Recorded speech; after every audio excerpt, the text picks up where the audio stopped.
کرتا ہوں، آپ کو خوش آمدید کہتا ہوں۔ بہت عرصے کے بعد آج آپ کے سامنے میں بیٹھا ہوں اور آپ بھی بیٹھے ہیں میرے سامنے۔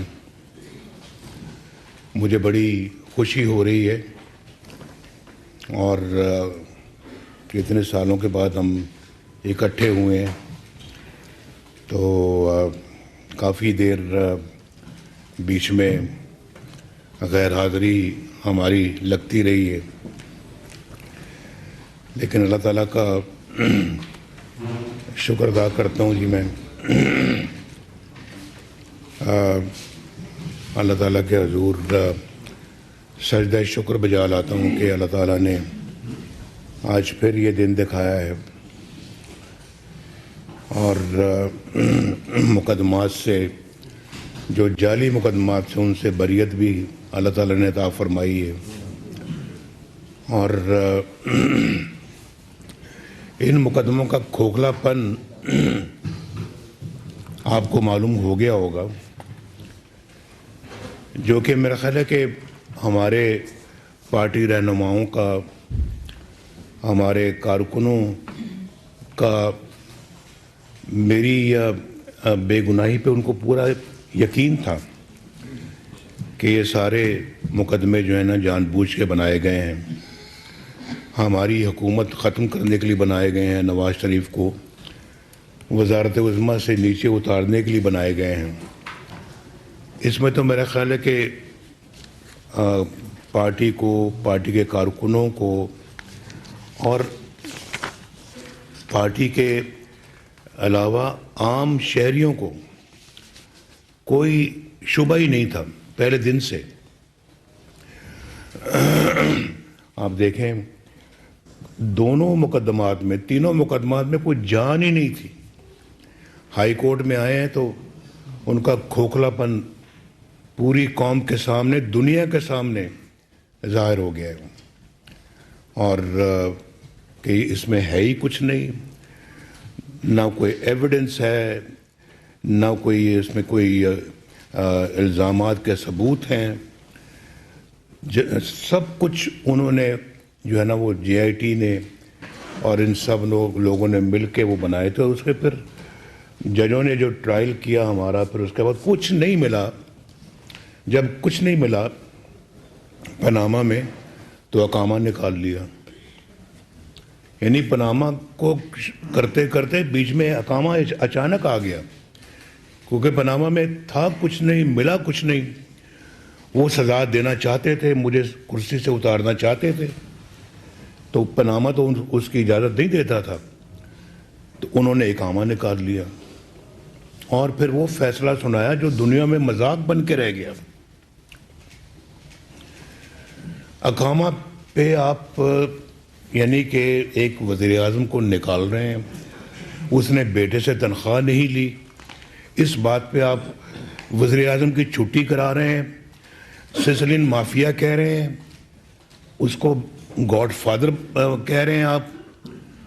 یہ ججز کبھی اس طرح کے الفاظ استعمال کرتے ہیں؟ ایک تو یہ ہمارا ٹرائل ہو رہا تھا جھوٹا، ادھر سے جو ہے وہ اس بینچ کی طرف سے یہ ریمارکس، اور وہ ٹرائل ہو رہا تھا ادھر سے میڈیا اپنا ٹرائل کر رہا تھا۔ یعنی پتہ نہیں کیا کہاں کہاں سے لوگ سازشی عناصر نکل کر روز شام کو دکانیں لگاتے تھے، دکانداری چمکاتے تھے، اور ہمارے خلاف جو زہر ہے وہ اگلتے تھے، جھوٹ بولتے تھے۔ آج وہ جھوٹ بالکل ہوا میں اڑ گیا ہے۔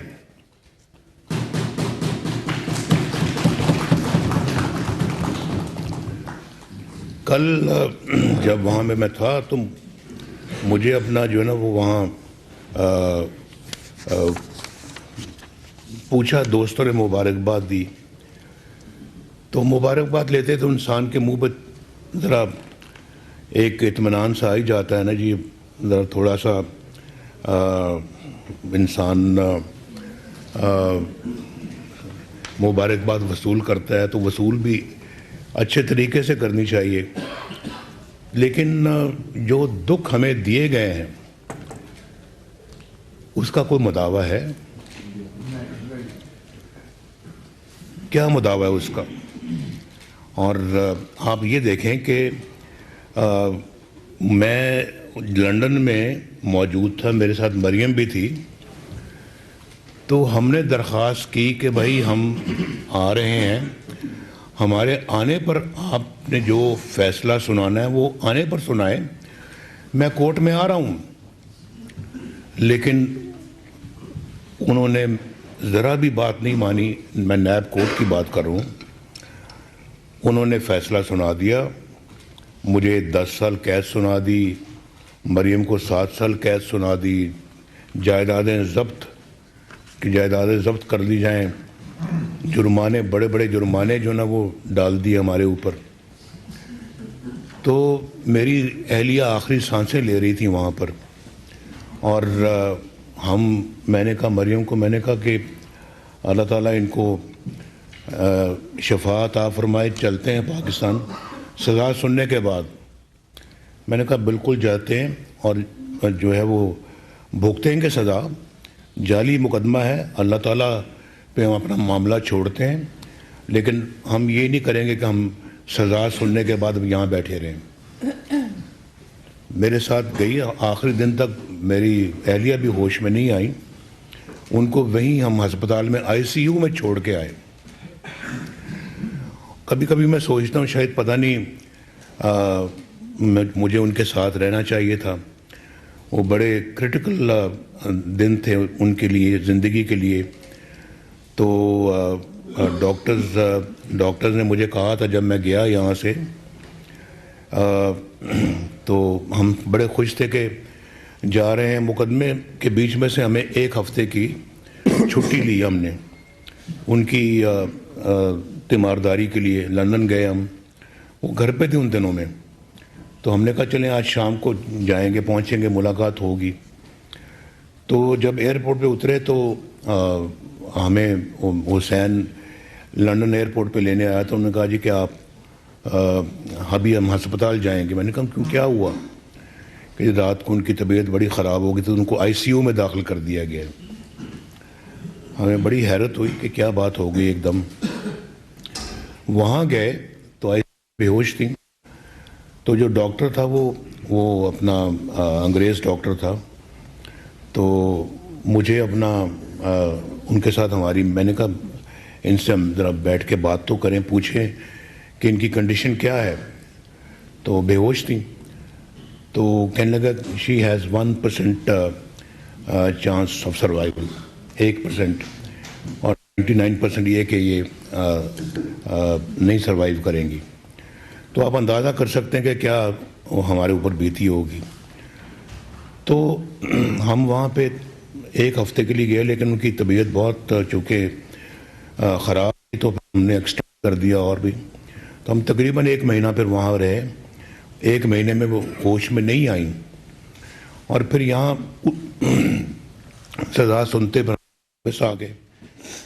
جس دن واپس آئے تو اطلاع ملی کہ وہ ہوش میں آ گئی ہیں، لیکن وہ ہوش میں آنا نہ آنا ہمارے لیے تو ایک ہی برابر تھا، کیونکہ ہمارا ان سے کوئی پھر رابطہ نہیں ہو سکا، سوائے کہ جیل سے میں ہفتے میں ہم 1-2 مرتبہ ٹیلی فون پہ جو پرمیشن ملتی ہے قیدیوں کو، تو وہ اویل کرتے تھے، تو اس سے بات ہوتی تھی ان سے، لیکن وہ بات کرنے کی پوزیشن میں نہیں تھی۔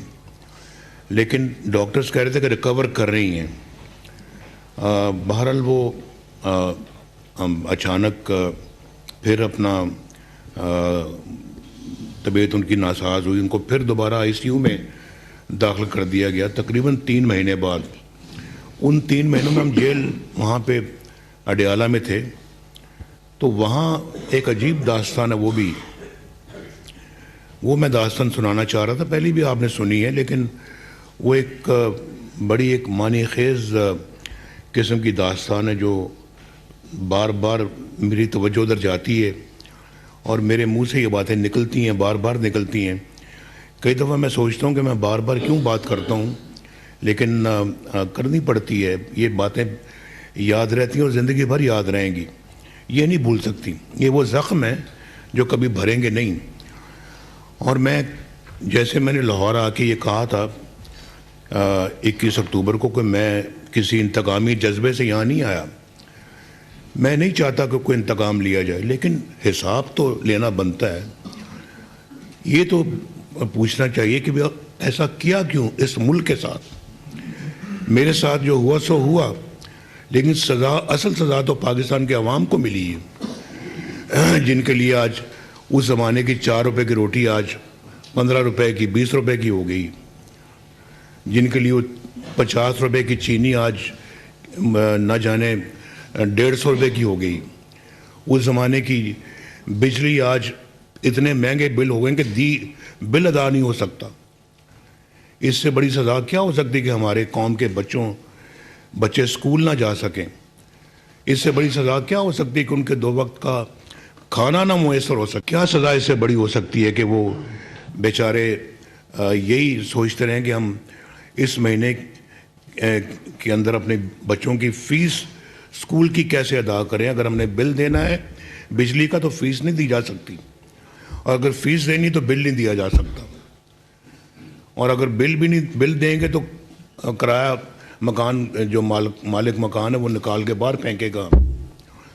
یہ حال ہے ہمارے ملک کا, قوم کا. اس وقت لاکھوں لوگوں کو اس وقت روزگار مل رہا تھا, اور کروڑوں غربت کی لکیر سے اوپر آ رہے تھے, غربت سے بھی نکل رہے تھے. سزا مجھے نہیں ملی, مجھے تو ایک فرد کے طور کے اوپر سزا ملی, ہمارے خاندان کو ملی, ہماری پارٹی کو ملی, لیکن اصل سزا پاکستان کے 25 کروڑ عوام کو ملی جو آج روٹی کو ترستے ہیں. خود دیکھا ہے ویڈیو کے اندر کہ روٹی لوگ تقسیم کر رہے ہیں, اور 100 خواتین اور بندوں کی لائنیں لگی ہوئی ہیں صرف روٹی لینے کے لیے, مفت. پہلے ایسے منظر کبھی نہیں ہم نے دیکھے تھے, لیکن آج دیکھ رہے ہیں. اگر آپ چاہیں تو میرے فون پہ ہے ایسے, میں ویڈیوز سنبھال کے رکھ لیتا ہوں, کبھی کبھی دیکھتا بھی ہوں اپنے آپ کو یہ احساس دلانے کے لیے کہ یہ ہماری قوم کا حال ہو چکا ہے, اور ہم نے مل کے اس قوم کو اس حال سے باہر نکالنا ہے. یہ یاد رکھنے کے لیے اور یہ اپنے آپ کو سبق سکھانے کے لیے. اگر کہتے ہیں تو میں وہ اسکرین پہ میں وہ سینز آپ کو ابھی دکھا سکتا ہوں. یہ عملاً ہمارے ملک اور ہماری قوم کا حال ہو گیا ہے. تو میں وہ بات کر رہا تھا کہ میں وہاں جب وہ دوبارہ کلیپس کر گئیں, ICU میں گئیں, تو میں کورٹ میں تھا. وہاں ایک کورٹ میں تو مجھے سزا ہو گئی تھی, اسی کی سزا میں بھگت رہا تھا. دوسرا مقدمہ جس سے کل بریت ہوئی ہے, اس کیس میں نیب کورٹ میں تھا. مجھے بتایا گیا, فون آیا کہ جی وہ آپ تو بات میں جو کہ کورٹ میں بات نہیں ہو سکتی تھی, کہ مجھے میسج آیا جی کہ وہ دوبارہ ICU میں چلی گئی ہیں, تو آپ ذرا بات کر لیں اپنے بیٹے سے. میں نے کہا بات تو اب جیل میں جا کے ہی ہو سکتی ہے. جو اڈیالہ جیل میں چلے گئے, تو اڈیالہ جیل میں وہ سیدھا سپریم کے کمرے میں, اس کے باہر ہی گاڑی رکتی تھی, تو وہیں ہم اتر کے تو اس کے کمرے میں گیا. تو اس کے کمرے میں جا کے, تو یہ جیل میں یہ بھی تھی, لیکن یہ چونکہ اس مقدمے میں کورٹ میں نہیں گئیں تو یہ وہیں جیل میں تھی. تو وہاں جا کے تو میں نے سپریم کو کہا کہ مجھے میری بات کرا دیں, یہ واقعہ ہوا ہے, اور میں جو ہے وہ مجھے پتہ لگا ہے کہ ان کی طبیعت پھر ناساز ہو گئی ہے, تو میں بات کرنا چاہتا ہوں, آپ میری بات کرا دیں. تو اس نے کہا جی ہم تو بات نہیں کرا سکتے. میں نے کہا یہ ایک بہت ہی انسانی ہمدردی والا معاملہ ہے, ایمرجنسی ہے, اگر آپ بات کرا دیں گے تو آپ کو کس نے نوکری سے باہر نکال دینا ہے. آپ میری بات کرا دیں, اور آپ کہہ دیں کہ جناب ان کی وائف بہت بیمار ایک دم ہو گئی, تو میں نے بات کرا دی, تو آپ کے خلاف کوئی ایکشن تو نہیں ہوگا. 2 فون لینڈ لائنز پڑی ہوئی تھیں, 2 موبائل تھے. اس نے بات نہیں کرائی. میں نے اس سے بڑا اصرار کیا, بات نہیں کرائی. تو ہمیں اجازت نہیں ہے. خیر میں پھر اٹھ کے چلا گیا وہاں اپنے سیل میں، جس سیل میں مجھے رکھا ہوا تھا. تو اس کے 2.5-3 گھنٹوں کے بعد آ کے مجھے کہتا ہے جی کہ آپ کو ایک بری خبر سنانی ہے، آپ کی بیگم صاحبہ انتقال کر گئی. تو اب ہم آ کے آپ کی بیٹی کو کہنے جا رہے ہیں، ان کو میسج دینا ہے. میں نے کہا بالکل آپ نہ جائیں، میں جاؤں گا، میں خود جا کے ان سے بتاؤں گا. تو میں پھر ان کو جا کے میں نے بتایا. تو آپ سوچ سکتے ہیں کہ بیوی یا ماں کی جو خبر مرنے کی ملے، وہ بھی جیل میں، تو انسان کا کیا حال ہوتا ہے. تو وہ وہاں پہ میں نے جو شروع میں بات کی تھی، میں کبھی کبھی سوچتا ہوں کہ شاید میں نے اپنی زندگی کا پتہ نہیں صحیح یہ فیصلہ کیا یا نہیں صحیح کیا کہ مجھے ان کے پاس ہونا چاہیے تھا اس وقت، اور ان کی تیمارداری کرنی چاہیے تھی، اور وہاں میں موجود ہوتا تو چاہے مجھے کم از کم مجھے تو صبر آ جاتا کہ چلیں ٹھیک ہے، میں نے اپنا وقت پورا دیا ان کو، لیکن میں وہ بھی نہیں دے سکا. اور یہاں آ کے جو ہے نا جیل چلے گئے ایک جھوٹے مقدمے میں، جس کا پول کل کھلا ہے، جس کا پول کچھ دن پہلے کھلا ہے، کہ کتنا بڑا فراڈ تھا، یہ کتنا بڑا ظلم تھا. اور نکالنا ایک اقامے پہ وزیر اعظم کو، پھر اس کے اوپر مقدمے دائر کرنے جھوٹے، وہ بھی اسی بینچ کا آرڈر تھا کہ اس کے خلاف مقدمے کیے جائیں، نواز شریف کے خلاف.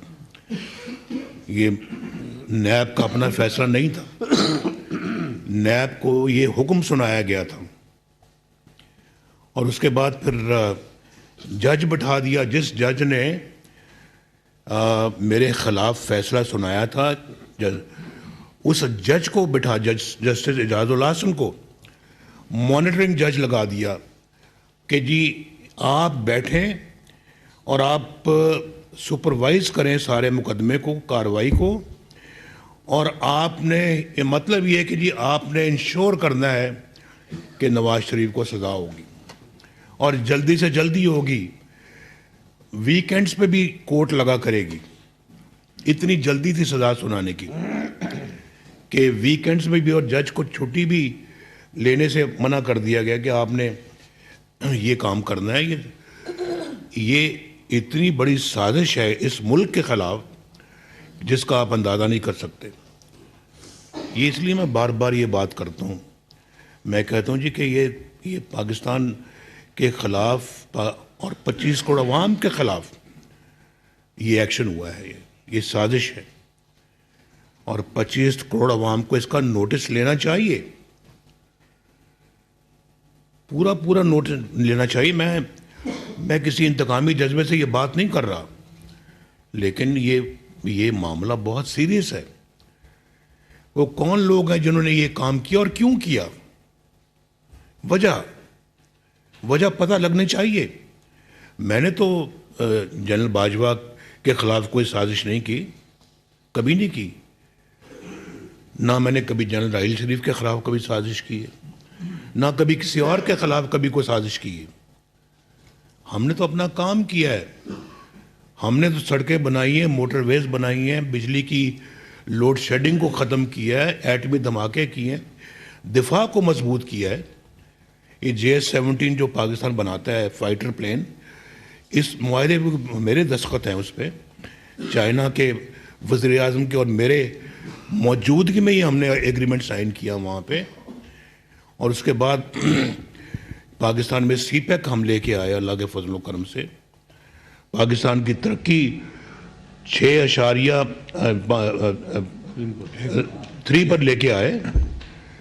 فارن ایکسچینج ریزروز تاریخی تھے ہمارے زمانے میں، اور اس کے بعد ڈالر کو باندھ کے رکھا ہم نے 4 سال.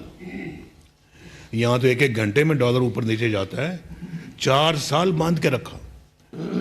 یہ بیٹھے ہیں جنہوں نے یہ کام کر کے دکھایا ہے. ڈار صاحب بھی پوچھیں ان سے کہ پاکستان کی ترقی، اور پھر ہم نے IMF کو خدا حافظ کہا. بھائی سب ریکارڈ کی باتیں ہیں. جس IMF کا آج اتنی صبح شام منتیں کرتا رہا، ہم نے خدا حافظ کہا.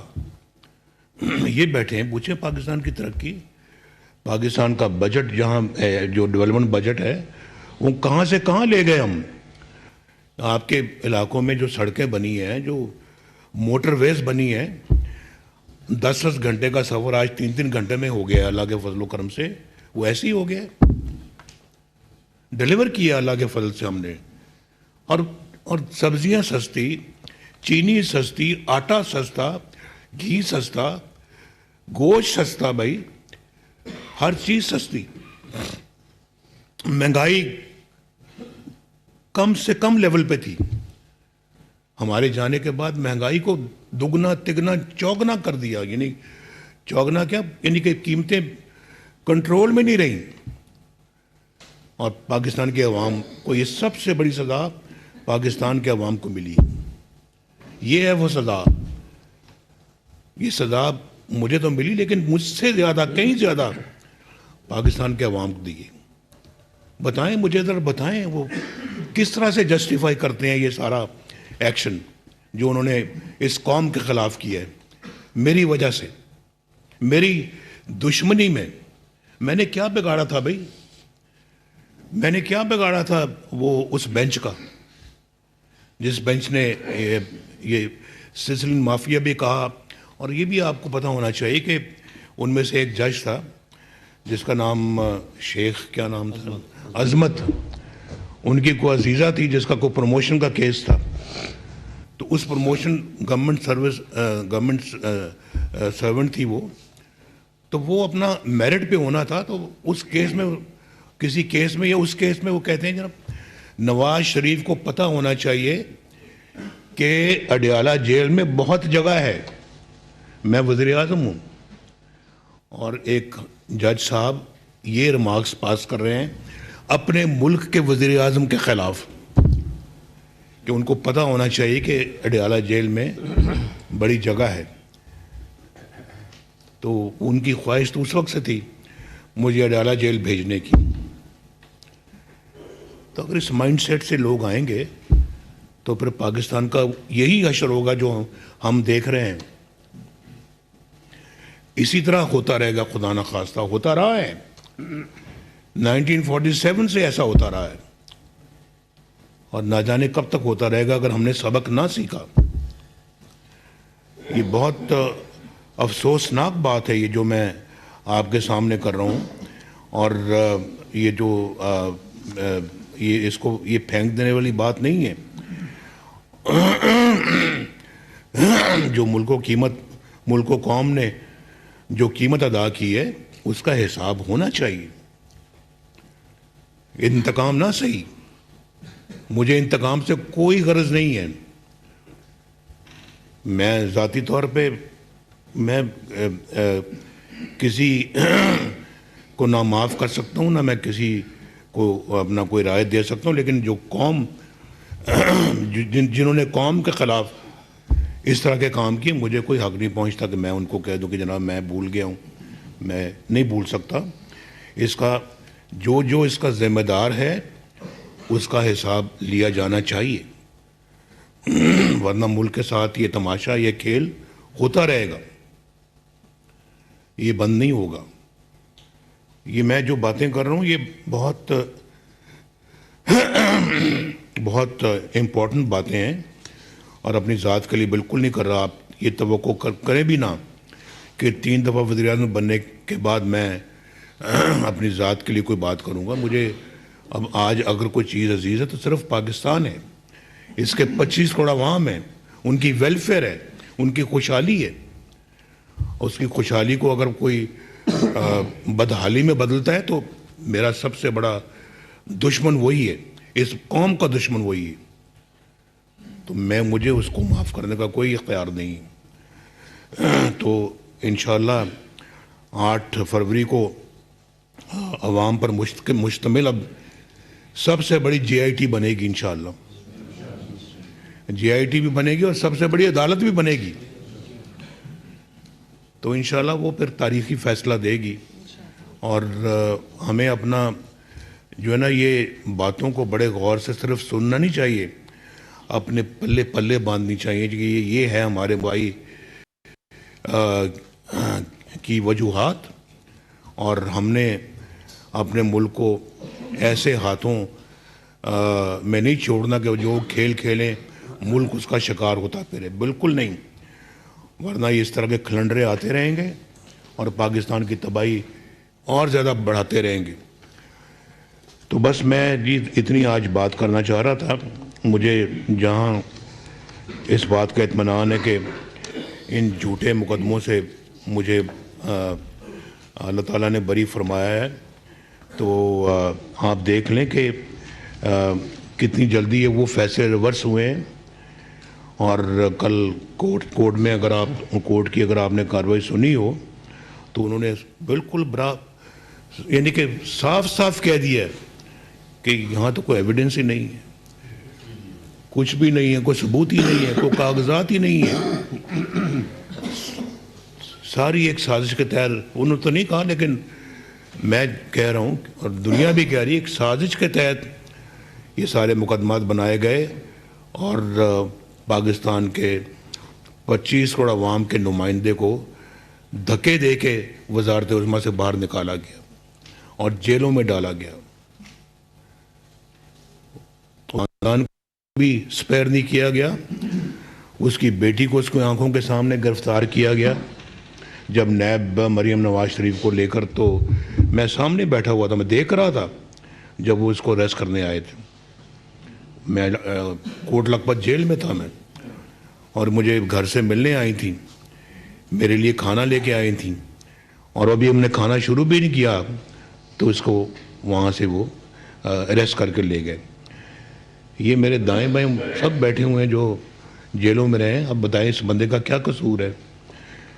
شریف آدمی ہے یہ، اور بچپن سے میرے ساتھ رہا ہے، میں تو اس کی کسی برائی سے واقف نہیں ہوں، نہ یہ برا آدمی ہے۔ میرے بھائی شہباز شریف، ان کا میرا بھتیجا، یہ آج باہر سے آیا، ان کی والدہ صاحبہ بیمار تھیں۔ کتنے سال رہے حمزہ تم؟ 2 سال جیل میں۔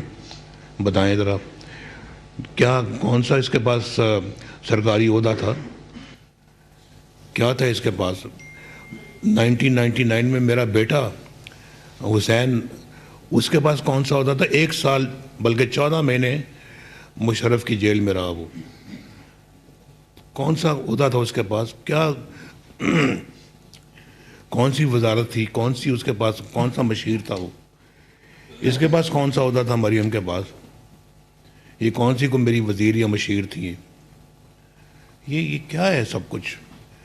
یہ سکہ شاہی ہے، اس کو سکہ شاہی کہتے ہیں، اور آپ اپنا جو دل میں آئے وہ کر گزریں۔ آپ ایسے ملک تو نہیں چلتے، ایسے تو گھر نہیں چلتے، خاندان نہیں چلتے، ملک کیا چلے گا؟ مسلم لیگ نون کے قائد نواز شریف پارلیمانی بورڈ کے اجلاس سے خطاب کر رہے ہیں۔ جعلی مقدمات میں بریت پر اللہ تعالیٰ کا شکر ادا کرتا ہوں، تینوں مقدمات میں نہ شواہد تھے نہ ثبوت، انہوں نے بس مجھے سزا دینی تھی، جب پاناما میں کچھ نہ ملا تو اقامہ سے نکال دیا۔